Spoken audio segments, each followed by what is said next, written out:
প্রাণের ভয় থাকলে স্ক্রলটা এখানেই দাঁড়িয়ে যাবে। নিকন ইউজারদের জন্য একটা ভালো খবর আছে, সিগমা একটা নতুন লেন্স লঞ্চ করেছে, সেটা হচ্ছে 1740 f1.8 ডিসি। এটা আর্ট সিরিজের লেন্স। 1735 1.8 ডিসি যেটা 2013 লঞ্চ হয়েছিল তার উত্তরসূরি। বাঙালি ওই উত্তরসূরির মানে না জানো, চাপকে পেটে চাল গুটিয়ে দেবো। এই লেন্সটা বার করেছে সেই ইউজারদের জন্য যে ইউজারদের ফুল ফ্রেম ইউজাররা একই কুয়ো থেকে জল খেতে দেয় না, ক্রপ সেন্সার ইউজারদের জন্য। এটা একটা এপিএসসি ফরম্যাটের লেন্স। নাও এর ভেতরে কি কি এলিমেন্ট আছে এনে কি করবি রে, 1.8 ইঞ্চি ওতেই আনন্দ কর।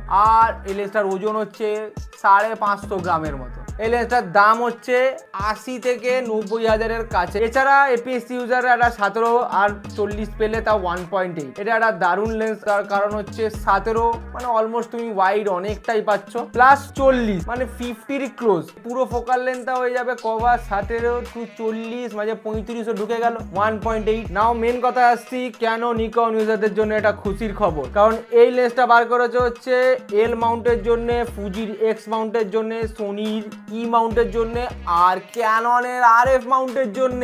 নিকন মাউন্টের জন্য বাড়ি করেনি তো নিকন ইউজারদের কোনো চিন্তার কারণ নেই, কোনো খরচ হবে না। 1855 জমিয়ে ছবি তোলো, বাকি ইউজাররা ধাপ লেন্সটা কিনে ছবি তুলতে থাকো ভালো ভালো। নিকন ইউজাররা পয়সা বেঁচে গেল। হ্যাঁ, চললাম, আবার দেখা হবে।